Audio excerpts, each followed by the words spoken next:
how did you get into Gladiators? How did you keep yourself relevant, so to say, to get that trial? Was it just results? Because it's you had really good results in Gigantti.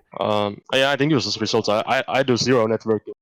Hmm. I actually do zero networking other than people I meet in ranked. Add people and talk to them, play ranked.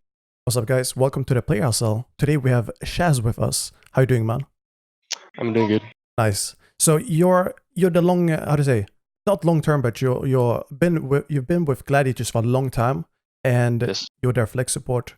How do you feel going into the league now as Shaz compared to being Shazardus before? Like, how did that name come up, and how come you switched? I don't think I ever actually used that name other than Take TV tournament. Like my main account wasn't working. I was like connected, so I went to all play on Shashordus. So I never actually like used the main. Okay, so Shaz was basically the initial name you had. Yeah, my first name I used in Overwatch before like season 1 of Shazard. Okay. So without the OUS. So speaking of just Take TV, like the early days, did it sort of feel like you reached the moment where you can make a living off of gaming? Like it says on your Wikipedia, I mean, when you participated in Tech TV, so it says on your Wikipedia that you originally wanted to start making a living of video games, whether that's competing or content creation. Who knows? I don't really know much, but it was based on people in COD or other games. And what kind of idea did you have back then, like when you started and then when you reached Take TV? Yeah, so I never really like thought of it as a realistic like career choice or like that, but it was just, back then there was no like real esports scene, like way before like League of Legends took off. Like before that there was no esports scene. So there's like something I thought it would be cool, not like a more like a fantasy, yeah, not like a actual thing I was going for. Was it more like a shock when you got to travel the first time, or was it just like a mellow or like sort of normal feeling? I was pretty nervous, scared, but now went to my first LAN. It was a recent game in Insomnia 58 in UK. Oh yeah, I was very nervous. what brought you into recent gaming, and what was the driving force when you got the trial, or like how? Yeah, what was the first step in? I mean, So I think before Overwatch, I played a game called Genji. I played a PvP in that game. I did like 1 or 2 scrims with the team in the game, and then Overwatch came out like a couple of weeks after. So I had like some. It didn't seem like that out of version that weird to like scrim. So I played Overwatch for like how long? Like 2-3 months before ranked came out. I just played quick play. Yeah, then I met this guy in ranked called Kyle One. I added him, and then like I think I'm gonna tweet about this. There was a site called Master Overwatch that had like a leaderboard because there was no before ranked there was no like way to no leaderboards. People Master Overwatch. I was like somehow on Genji stats. I was ranked maybe like EU on EU. So that's how the guy I met in ranked asked me to try out for their team. And you played Genji then, right? For them? Yeah, they wanted me to play Genji and Zarya, Genji, or like they initially got me to play Genji and Zarya, but I ended up like the meta ended up shifting, so I didn't play Zarya. Did you feel like you were a Genji player back then, like a DPS player, or were you in a how to say support mindset, like the way you think about the game? No, I was a Genji one trick back then. Okay, and what was the step? Maybe this is a bit far forward in the how to say history, but what was the step towards support? I don't know. I can't remember how long was it after Insomnia. Our team basically disbanded gaming, or but not fully. Like half of the team left, or half of the team stayed together. So We needed a flex support, so I was just basically forced into the role. Do you regret I it? was No, I don't regret it, but I did hate it. Mm. I really did. I didn't like playing flex support. What was it like a chore to be on all heroes, or was it, for example, Zen you could frag a bit, or Anna you could be like mechanically skilled, and then sometimes you would have to be on Mercy duty and just AFK, or be on Lucio and AFK. What was the most fun hero for you back then? Back when I switched to flex support, I only played Okay, nice. maybe a bit of Mercy, but yeah, back then like the meta was like started. I think that's when people started to do it. Yeah. When I started playing flex support. Yeah. Did you want to feel? No. Did you feel like you wanted to play with the Nip guys since the wall finish as well? Moving forward to Gigantti. Oh no, before that, you know, like, when Triple Tank oh started an yeah, SG1. NIP was like I was a big fan. Like they were the big deal in the EU. And It was like an honor to scream them. Yeah, and as a Finnish player, did you look up to any of the players, or like before you started in Gigantti? I mean, all of them, yeah. Fan of all of the NIP players. And like some of the NIP players, they were studying. I think it was Sapis who just finished his law degree, if I'm not wrong. Yeah, like right. Yeah, like, not too long ago now. Yeah, I always mix up Suppe and Zapis, but I think it's Zapis. Yeah. So, how did you describe to maybe your parents or friends or something in real life? Like, let's say that you have school. How did you tell them, dude, I can't hang out tonight. I have scrims, or I have this tournament or something? Was it that simple, or did you feel any sort of pressure from society? So I had like stopped going to school before Overwatch came out. I was just slacking, gaming at home. So yeah, I didn't have any explaining to do. I just scrimmed. Oh, okay, nice. Yeah, yeah. Some players, they would, for example, feel like they had some pressure or something. Did you have any distractions? Like, let's say, now you said that you didn't have school or anything, but did you have maybe friends who wanted to play other games, or you had some calling in other games, or maybe other hobbies or whatever? I don't know, girlfriends. I don't know. I don't think I had any back then. I can't remember, but I think there was like a time I like met. I met a group of friends like before Overwatch, like and when the Overwatch came out, I was just grinding Overwatch. I wasn't playing every day. I wasn't playing Overwatch back then. Yeah. So yeah, I don't think I had like any. I was just only playing Overwatch. I don't think I was playing any other game at that time. Is so jumping to Overwatch League now, is that something that's difficult to juggle, so to say? But because I know, like, just having family in a different country must be difficult, like homesickness and like just friends and everything. How do you balance that? You balance it during off season. You like try to spend as much time with friends and family. I think that's at least how I deal with it. Yeah. So going back to after Reason Gaming, what difference did you see on yourself back then and now? Like, if you compare. I grew up. I think I was very immature back then. Just grown out as a person, I think. Like every year, I think I've grown out as a person recently. Which year was the most big one or impactful? Like biggest change? Yeah. For you personally, I mean, as a player. Yeah. I tilt less. I used to tilt a lot. Was that before Watch League or after? I think in Gigantti I didn't tilt that much, but before Gigantti I tilted a lot. And after Gigantti, like first season of Overwatch League, I think I tilted more than I do now. So like it was this process, like it was one of the biggest things I had to, or most important thing to fix. The last 2 seasons.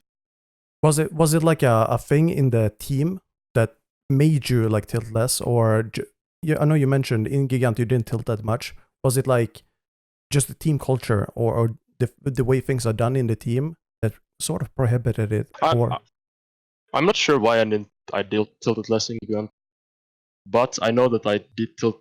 When I did tilt, it's usually because I was like mad at myself, like frustrated with my own play, not like doing as well as I think I should be doing.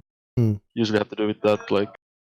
But yeah, I'm not sure why I do it less in Gigantti. Did that ever happen on stage, by the way? You know, let's say during heavy losses with Gladiators or something. I never tilted on stage. Okay. Yeah, I was I gonna. can keep, like, yeah, I was gonna ask. I can keep focused. Okay. Sorry, yeah. I'm No. talking over you. That's my bad. That's my bad. But yeah, it wasn't the problem on stage. It was the in scrims. Okay. Or in ranked. I actually think I tilted the most. Oh yeah, ranked is notorious for that. For everyone, I think, including like, I try to not tilt myself, but it happens to me as well. But yeah, you need to be like I don't know how you can be so PMA to not tilt ranked at all.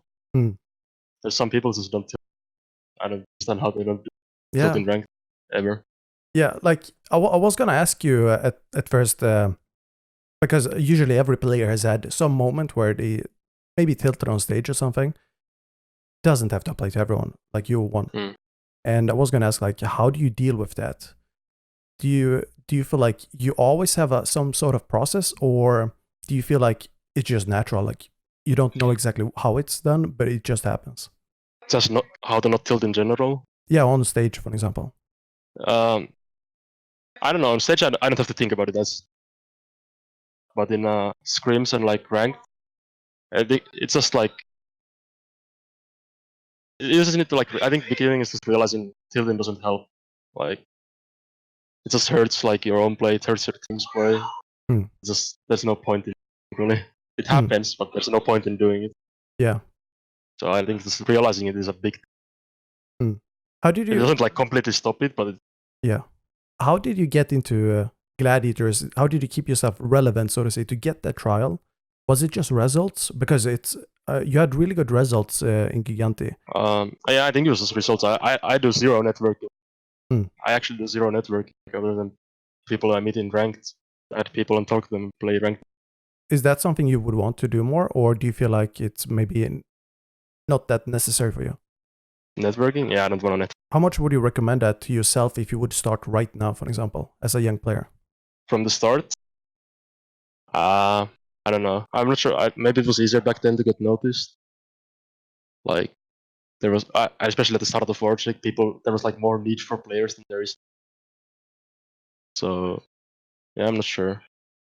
I just played and we did. I got contacted before the contenders final. So I was like gonna be in the team before contenders. I think David first time I played against D-Base team was in he coached Congarna, so that's how I think he initially like knew of me. And I played a lot of I played so much ranked. When Hammers was disbanding, we stayed at the house for like 2 weeks or something, 3 weeks. I just played so much ranked. I think a lot of NA players learned about me. I just played DPS on ladder, and I think David played ranked back then too. Oh yeah, and, yeah, he was like GM. Yeah, and so that's how he initially learned of me, I think, and then he just spotted me, like he was scouting, I think. He just spotted me of my contenders, group stages, or what was the format, I can't remember. How was it going from EU coaches to NA coaches, specifically with David? Sure how to really explain it. I mean, I haven't like even thought about it, so I don't. Oh, no worries. The communication style might be different for EU and NA, right? Because there's different cultures. Especially from Gigantti to like playing with NA players, Korean players, like our comm system in Gigantti was like so calm. We would be talking so calm, and then with it was hard at the start to like it's still hard. Like whenever you join a new start playing with new people, it's hard to like get the comm system going. Like people like overcompensate a lot in comms when you start playing in with a new team. So it's like super messy at the start. And it's hard to understand people. But then it gets once you play with enough people, it like clicks. You've studied some Korean as well, right? No, that was Goose. Yeah, I haven't studied any Korean. Yeah, I was just making a wild guess there because I saw Goose studied some. Do you feel like yourself you would benefit anything from it, or I know you guys do everything in English, but in the future, do you feel like it's necessary for a player to be able to speak Korean to some extent? Like maybe some basic calls or whatever? If the player is willing to join a Korean culture, Mm. I don't think I think the culture difference would be too big for me to join a Korean team. So I'm not like I wouldn't study Korean to be able to join a Korean team. Mm. If it was would be more likely to just fun. Yeah. Oh yeah, yeah. Do you feel like you had any plan on building the Shaz brand or like your personal brand with the Gladiators fan base, or just your? I mean, you already have a brand within Overwatch League, of course, but do you feel like as you entered, you had a specific idea of what type of a player you want to be? Like when you enter the No, stage. no idea. I don't like. I do very little for my brand. I think I don't like go out of my way that much to like grow my brand. I don't necessarily want a big brand. I just want like a good brand, I guess. I want to be known for something good, Mhm. not something negative. Right. Oh yeah. What type of a player would you say you are right now? Like if you're spectating yourself in a third person, what would you feel? Oh, I think I'm a very safe player. I like play very passive. I think Mm. I don't like make, especially on Zen. I think most obvious. Like I wouldn't play to make plays. Let's just play more to sport. Yeah, very calculated risk, so to say. Yeah, that's how. Like I don't want to take a risk if I don't need to. Mm. And in that sense, you're also a smart player, I guess, because it takes a lot of thinking to do to the. I mean, it happens automatically, I guess. Yeah, it's just people just have like when people play a feeling, they have different feelings. Like what you do at different moments. Like I think there's way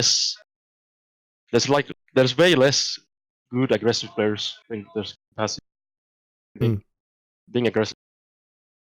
Yeah, I don't even know what it's going for. I just think there's like Yeah, no worries. especially at least for Zens, like there's more like good passive Zens. I think aggressive. Yeah, and I feel like there's good and bad to both being aggressive, defensive, and then the middle ground, like hybrid. What do you feel like your ratio is when you're playing off your feeling or like gut feeling in just any official match? Like, is it 80-20 to passive, defensive to aggressive, or what kind of ratio would you say there is? 70-30, max 60-40, but more probably. When would that change? Like, when would it change to more or less? Like, do you fluctuate much? Well, one example is if we're like down, we get picked, then you just have to go for aggressive to like even out. Like you need to take risk. If one of your teammates gets picked, you just need to take like a risk.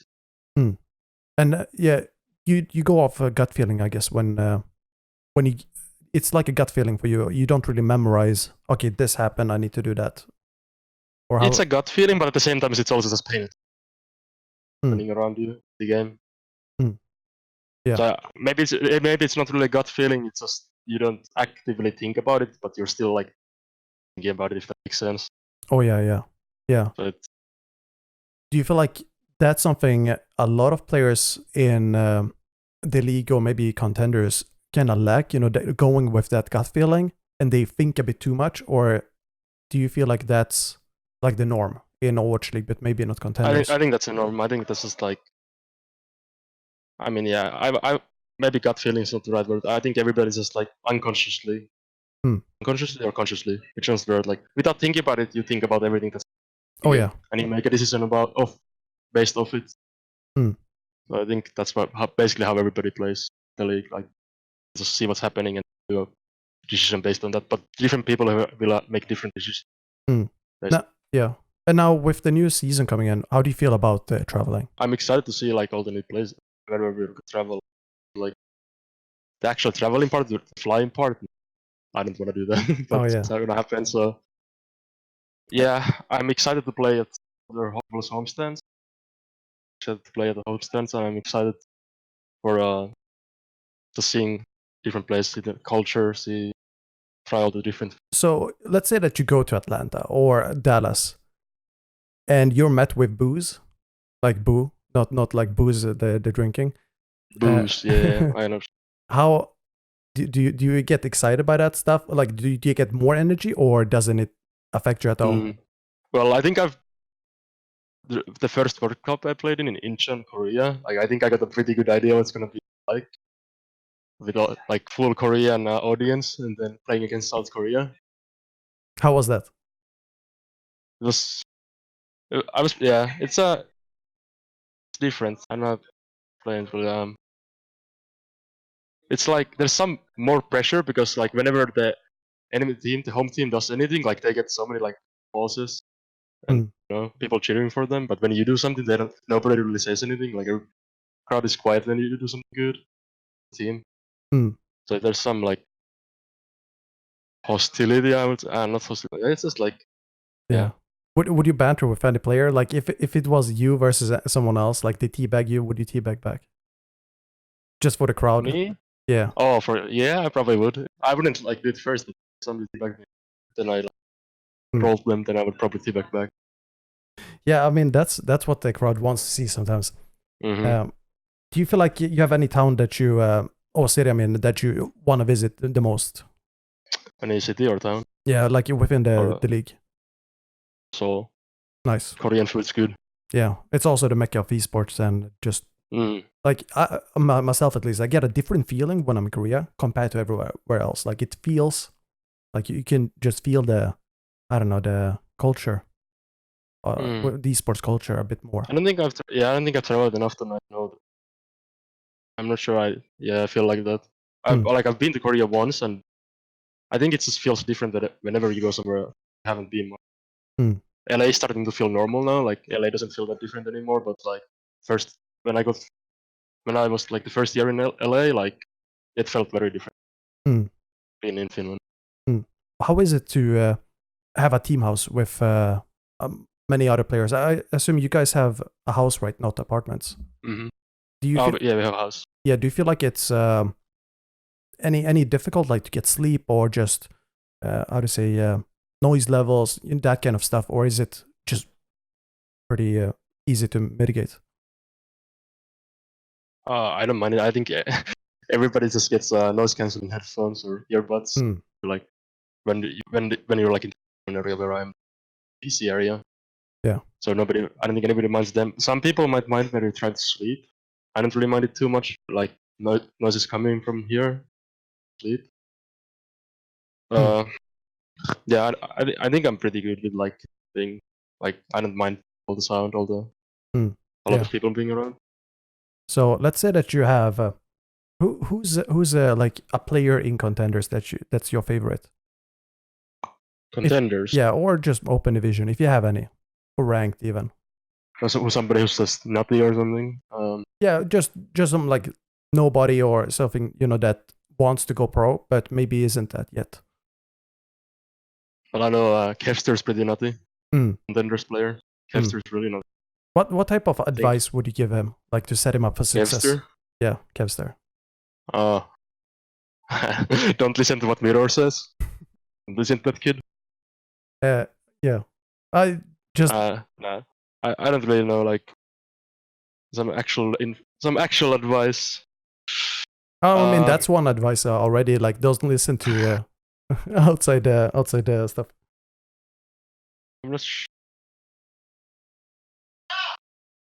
I'm sure everybody has something that they should like. I don't really know what to say. Like, oh no, that's all cool. Originally, like that question would be, what would you give yourself, like a younger Shaz? But I feel like selecting a different player, like that's actually competing right now, gives you a bit. I feel like it's easier to answer what I've said to myself. What would you say to yourself then? I think I would say something like just work on being a better teammate. Like the moment you start like thinking about going pro, be a better teammate. Like start working on it right away. Value it more than valuing how good you're yourself. I think equally at least. Yeah, that's solid. I mean, that's solid advice there. What's your social media? My Twitter is Shaz_OW. Do you have a Twitch? And that's yeah, I have a Twitch. It's the same Shaz_OW, but I don't stream much. And no YouTube or maybe once a month. No YouTube. Okay, cool. Okay, thanks so much for joining, Shaz. It was a pleasure. Thank you.